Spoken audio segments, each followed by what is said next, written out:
I'm Francesca Cumani, and what I'm going to do is give you a global view on all the best action that's happened around the world in the last month, and then throw it forward to see what we can look forward to on the track coming up.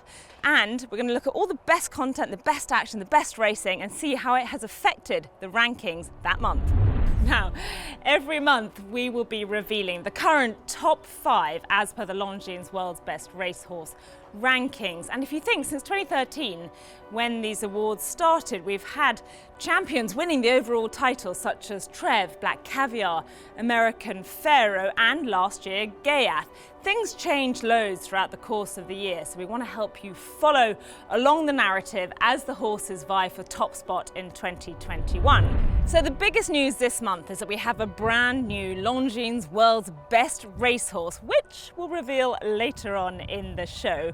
But it's been a massive month globally. We've had the Japanese Derby, we've had the Oaks and the Derby at Epsom, and over in New York we've had the Belmont Stakes and the Manhattan. Domestic spending, trying to reel him in. Domestic spending and Tribovan, and here is domestic spending to take the lead in deep stretch and win the Grade 1 Resorts World Casino Manhattan. And it's Frankie Dettori again for Aid O'Brien. He won the 1,000 guineas on Mother Earth. He's going to win the Oaks by a street here, a wide margin. Some Princess was by 12 lengths many years ago. This could break the record. Snowfall wins the Kazoo Oaks by a wide margin, by a mile.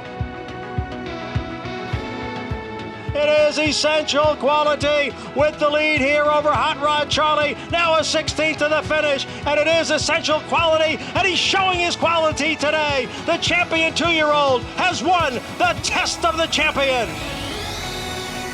Euphoria finds the front, Satono Reynos out wide. It's a head-and-head battle. Euphoria has it. Here comes Shahryar late. As Shahryar lunges, Shahryar gets up to and...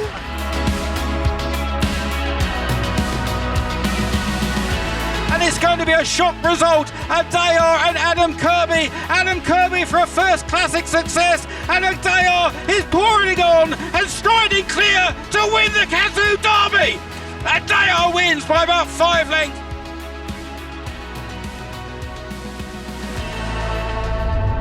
It really was an exciting derby with Adayar and Adam Kirby creeping up the rail there at Epsom and going on for a really decisive win in the sunshine on what was a glorious day. And the really good news is that this horse is set to go for the King George VI and Queen Elizabeth Stakes, taking on the older horses. We can't wait to see him there. Elsewhere, did Domestic Spending become the best American turf horse with his win at Belmont in the Manhattan Stakes? Where does that put him in terms of the rankings? So time now to reveal who heads the rankings. It's been an incredible month with some top performances around the world. 6 horses sit on a rating of 121 in 6th position. Derby winning Adayar, Globetrotter Adabe, Aussie Sprint star Eduardo, Godolphin's Belmont Stakes winner Essential Quality, Japanese mare Gran Alegria, and Coronation Cup winner Pile Driver. Tied in 3rd place are Godolphin's Dirt Star Mystic Guide, Gosden's Globetrotter Mishriff,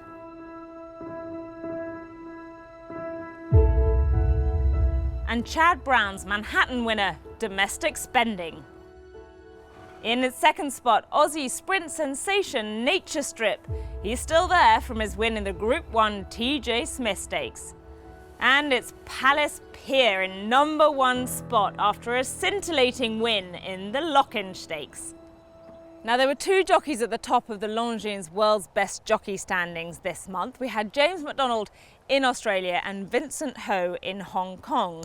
We caught up with the jockey of Golden 60 to find out how he and his horse are inspiring the country and chasing the record of the great Silent Witness. He is like a bully.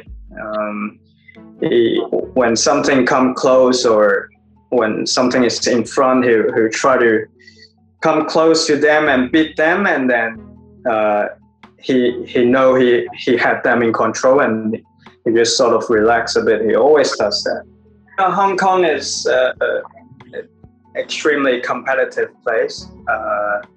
You have to get good rides all the time, and you always have to be consistent to be up there. Big days, you really want to be on the best horse.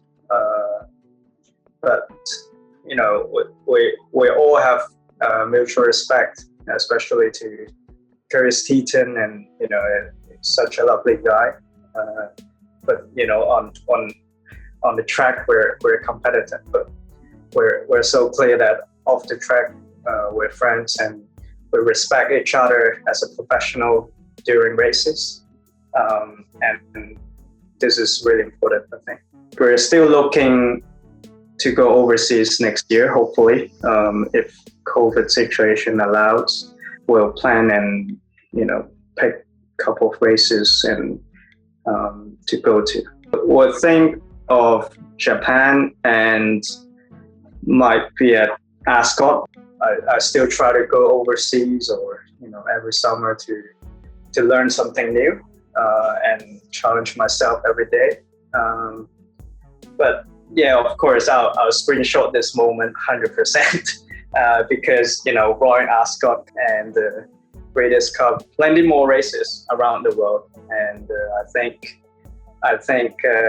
it's not easy to keep this position, but yeah, definitely going to enjoy this for sure. So that's the month that was. What about the month coming up? What have we got to look forward to? Well, the answer is masses, because we've got 5 days of Royal Ascot starting tomorrow. And would you believe it, the first race on the first day, it's the Group 1 Queen Anne Stakes over the mile. And we've got the current Longines world's best racehorse, Palace Pier, in action. And we caught up with Thady Gosden on the gallops in Newmarket to find out how he's going. It's obviously a pleasure having him around. He's a brilliantly talented horse and he's got huge amounts of speed. You know, it's obviously a huge team effort as well. Yeah, Maisie, we just saw ride him up here. She looks after him as well, so she'd be in every morning with him and then every afternoon as well. And then you have the head people down there who do an exceptional job. They work incredibly hard, and you know, the assistants and everything. So it's a huge team effort to him in there before he goes to the races. Well, he obviously ran very well in the lotteries, and you see him take off in the last two. You know, he got to the front soon enough, definitely, but he's got so much natural ability. Palace Pier, he's all class, this champion miler, and Palace Pier wins the IFHA Lock-in Stakes. He's obviously by Tingman, but Tingman was an invincible spirit out of a fast mare, Zenda. So different pedigrees, you know, he's out of a AF mare. And the way he relaxes in his races too, you know, you see him up here, he's just switched off, easy, never too much on the bridle. His style of racing would definitely suggest that he did a mile and quarter, as well as his pedigree. As we saw last year, he got there fairly late in the race, and he was against two brilliant horses as well. You know, he beat Pinatubo came second, who was an exceptional miler. A three-way go in the St James's Palace, and Palace Pier is getting up in the last few strides, and Palace Pier wins. That was obviously the mile around the bend though, the old mile, but the straight mile suited him too. And interestingly, at Ascot, they say that the old mile there's as much as a rise, as much as a climb as on the straight mile. He's yeah, obviously hopefully he's in good form. He won his first start this year very well, and he'd hopefully progress throughout the season again. So elsewhere this month, we have got the Coral Eclipse at Sandown, won by this guy back in the day, Mill Reef. We've also got, for the sprinters, the July Cup at Newmarket, just over there. And elsewhere in the world, we've got the Takarazuka Kinen in Japan, where the fans vote for who gets to race. In South Africa, we've got the Vodacom Durban July at Greyville. And in Germany, it's the Ide Deutsches Derby for the 3-year-olds. So it turns out there is masses going on in the world of horse racing. We'll be keeping a close eye on all the action and looking forward to bringing you up to speed with the rankings next month. See you then.